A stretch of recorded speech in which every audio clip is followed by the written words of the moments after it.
Hola! Bienvenido! Nanonood kayo ng video na to dahil gusto nyong matuto magsalita ng Spanish. Ako nga pala si Maestra Leslie and I'd like to teach you Spanish the easiest way you can think of.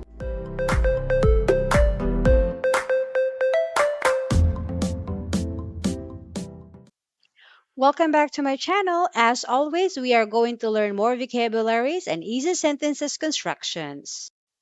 If you would like to say to tell or sabihin, to tell, that would be decir.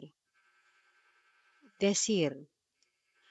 And to tell me, sabihin sa akin, to tell me, decirme. Decirme. And to tell you or sabihin sa'yo, that would be decirte.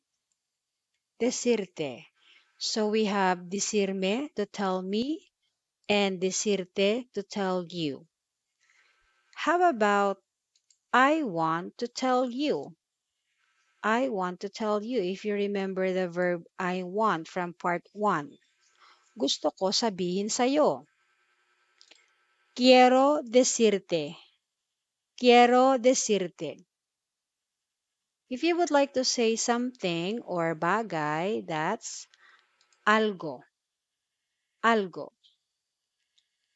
And if you would like to say, I want to tell you something important. I want to tell you something important. May gusto akong sabihin sa iyong importante. Quiero decirte algo importante. Quiero decirte algo importante. Now, if you would like to say, I want to tell you the reason why. So in part 1, we have learned that the reason why is el porqué. El porqué. So if you would like to say, I want to tell you the reason why, gusto kong sabihin sa'yo kung bakit. Quiero decirte el porqué. Quiero decirte el porqué. And what if you would like to say, I need? Kailangan ko, I need. Necesito. Necesito. And if you would like to say, I need to tell you something important later. I need to tell you something important later. May kailangan akong sabihin sa yung mahalaga mamaya. Necesito decirte algo importante más tarde. Necesito decirte algo importante más tarde. Okay, if you would like to say, I need to tell you the truth. I need to tell you the truth. So if you remember the word the truth in Spanish, kailangan kong sabihin sa iyo ang katotohanan. Necesito decirte la verdad. Necesito decirte la verdad. Now, if you would like to say, I can tell you the reason why later. I can tell you the reason why later. Sasabihin ko sa iyo ang dahilan kung bakit mamaya. Puedo decirte el porqué más tarde. Puedo decirte el porqué más tarde. Now, if you would like to say to tell him or her, sabihin sa kanya, decirle. Decirle. Okay, so let's have a review. If you would like to say to tell me, decirme. And if you would like to say to tell you, decirte. So we have decirme, decirte, and decirle for to tell him or to tell her. Sabihin sa kanya, decirle. Okay, so what about I want to tell him later? I want to tell him later. Gusto kong sabihin sa kanya mamaya. Quiero decirle más tarde. Quiero decirle más tarde. How about I don't want to tell him now? I don't want to tell him now. Ayaw kong sabihin sa kanya ngayon.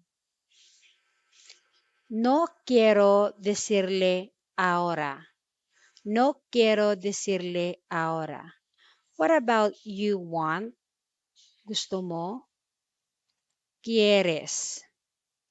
How about do you want to tell him today? Do you want to tell him today? Gusto mo bang sabihin sa kanya ngayon? ¿Quieres decirle hoy? ¿Quieres decirle hoy? So we have to use ascending intonation. ¿Quieres decirle hoy? Because we're asking a question. Now, if you would like to say you can or can you, sa Tagalog, kaya mo or pwede ka, you can or can you, that would be puedes.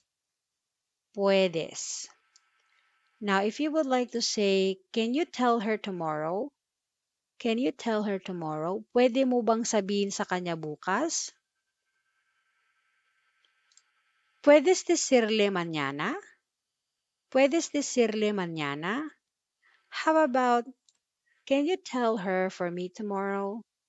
Can you tell her for me tomorrow? Pwede mo bang sabihin sa kanya para sa akin bukas? ¿Puedes decirle para mí mañana? ¿Puedes decirle para mí mañana? If you would like to say you have to or kailangan mo. So again, itong kailangan is something responsibility or obligation, not something that you need. Okay, sa Spanish, that would be tienes que. Tienes que. And if you would like to say, you have to tell him the truth. You have to tell him the truth. Kailangan mong sabihin sa kanya ang totoo. Tienes que decirle la verdad. Tienes que decirle la verdad. How about, you don't have to tell her now. You can do it tonight. So mahaba-haba ang ating sentence. You can pause the video. Hindi mo kailangan sabihin sa kanya ngayon, pwede ngayong gabi or pwede mamayang gabi. That would be, no tienes que decirle ahora. Puedes decirle esta noche. No tienes que decirle ahora. Puedes decirle esta noche. Now, if you would like to say to call or tumawag, to call, that would be llamar. Llamar.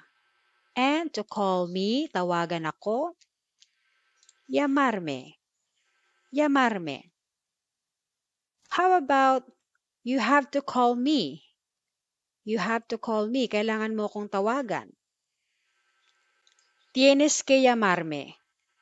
Tienes que llamarme. So how about, you have to call me because it is important. You have to call me because it is important. Kailangan mo kong tawagan kasi ito ay mahalaga. Tienes que llamarme porque es importante.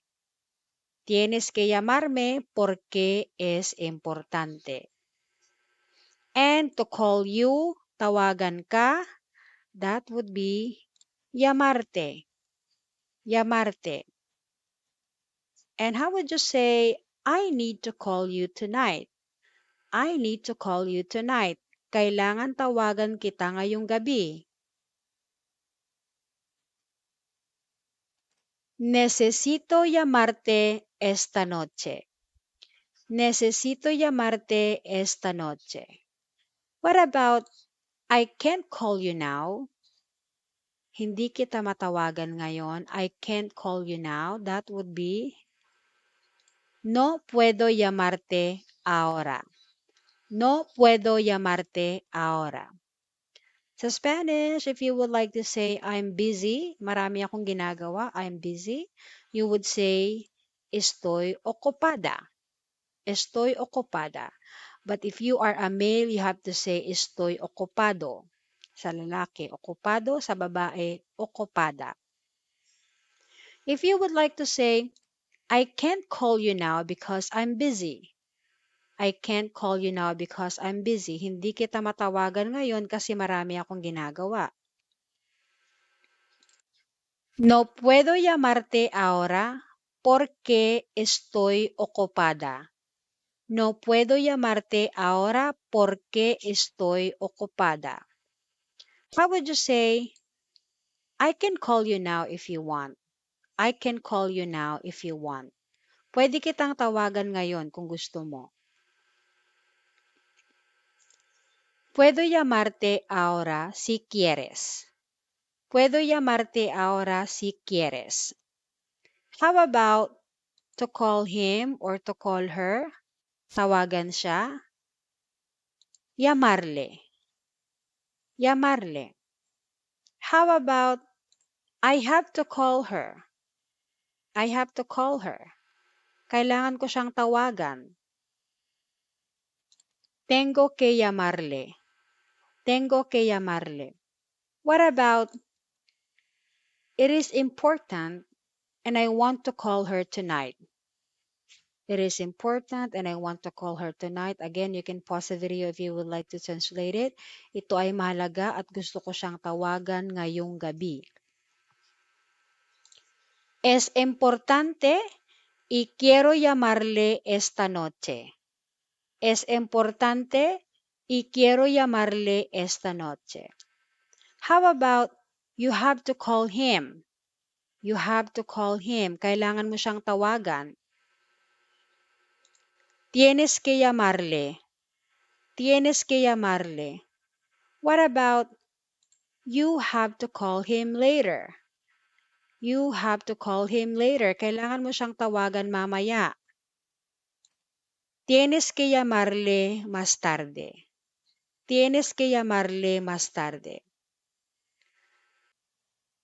If you would like to say, do you want to call her now? Do you want to call her now? Gusto mo ba siyang tawagan ngayon? ¿Quieres llamarle ahora? ¿Quieres llamarle ahora? How about, can you call her now? Can you call her now? Pwede mo ba siyang tawagan ngayon? ¿Puedes llamarle ahora? ¿Puedes llamarle ahora? How about, do you have to call her now? Do you have to call her now? Kailangan mo ba siyang tawagan ngayon? ¿Tienes que llamarle ahora? ¿Tienes que llamarle ahora? Sa Spanish, ang to give or magbigay ay dar. Dar. Now, if you would like to say to give me or bigyan ako, I'm sure you can guess that. Darme. Darme. And to give you or bigyan ka, darte. Darte. And to give her, bigyan siya, darle. So again, we have darme to give me, darte to give you, and darle to give her or to give him. If you would like to say the book, ang libro, that would be el libro. El libro. And if you would like to say, I want to give you the book. I want to give you the book. Gusto ko ibigay sa iyo ang libro. Quiero darte el libro. Quiero darte el libro. What about I want to give her the book? I want to give her the book. Gusto ko ibigay sa kanya ang libro. Quiero darle el libro. Quiero darle el libro. What about he wants? Gusto niya? Quiere. Quiere. And if you would like to say, he wants to give me the book.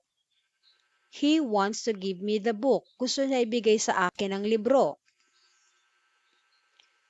Quiere darme el libro. Quiere darme el libro. If you would like to say, he wants to give you the book. He wants to give you the book. Gusto niya ibigay sa'yo ang libro. Quiere darte el libro. Quiere darte el libro. If you would like to say, what happened? Anong nangyari? What happened? ¿Qué pasó? ¿Qué pasó? So we are asking question. ¿Qué pasó? Okay. So if you would like to say, I want to explain.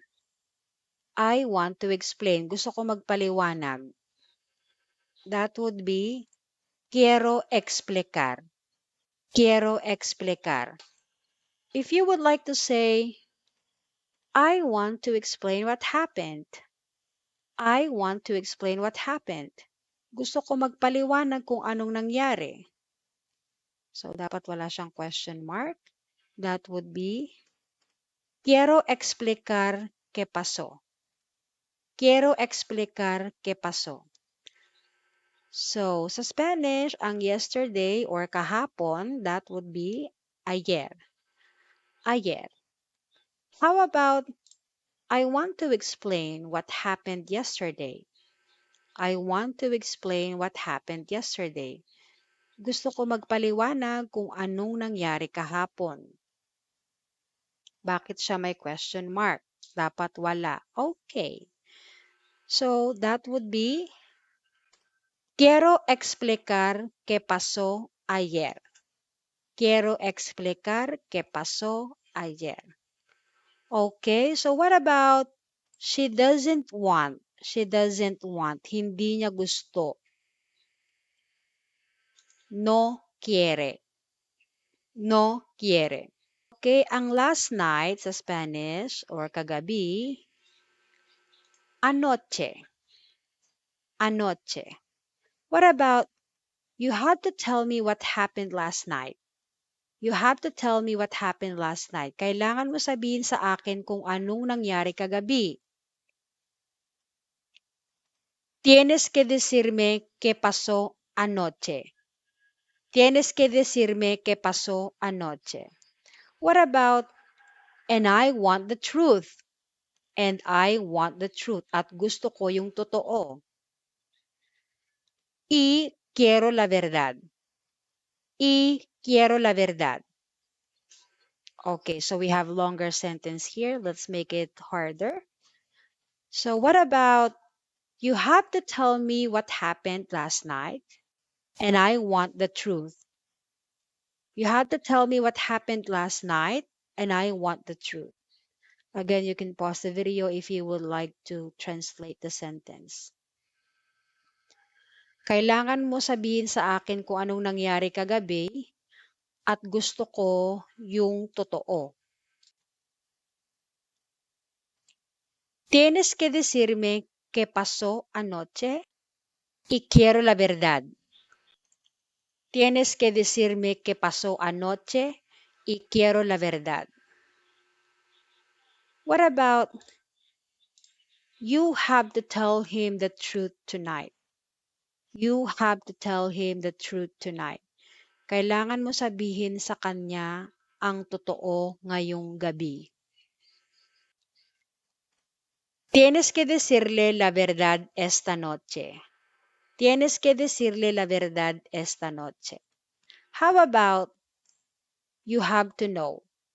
Kailangan mo malaman, you have to know. Tienes que saber. Tienes que saber.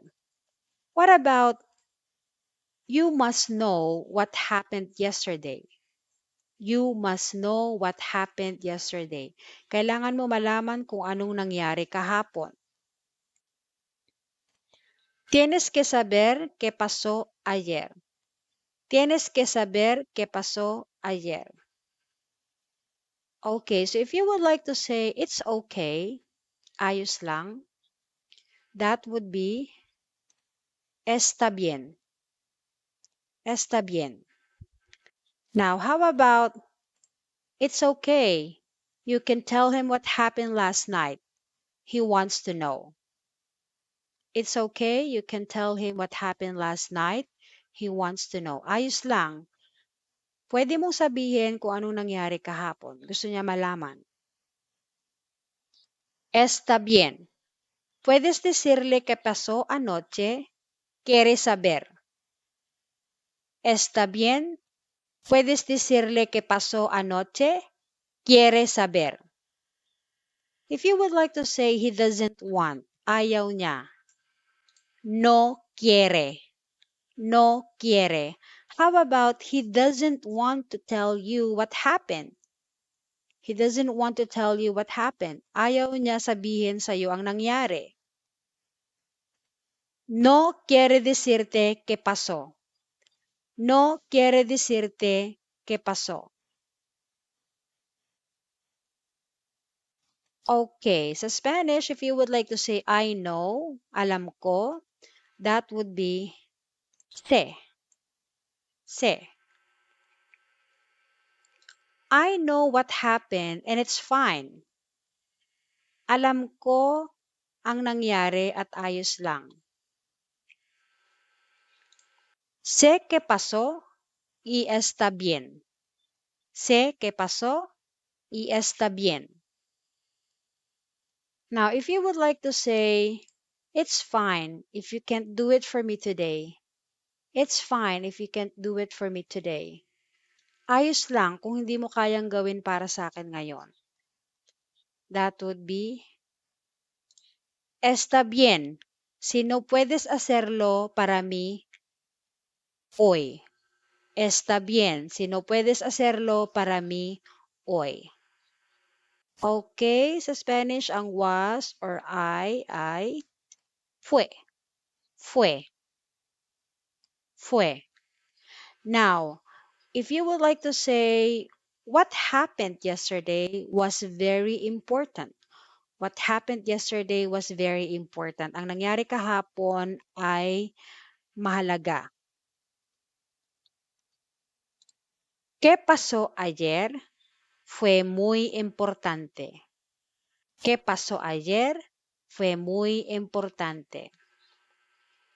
Okay, thank you very much for watching. Please watch episode 5 for more easy sentences constructions for your daily conversation.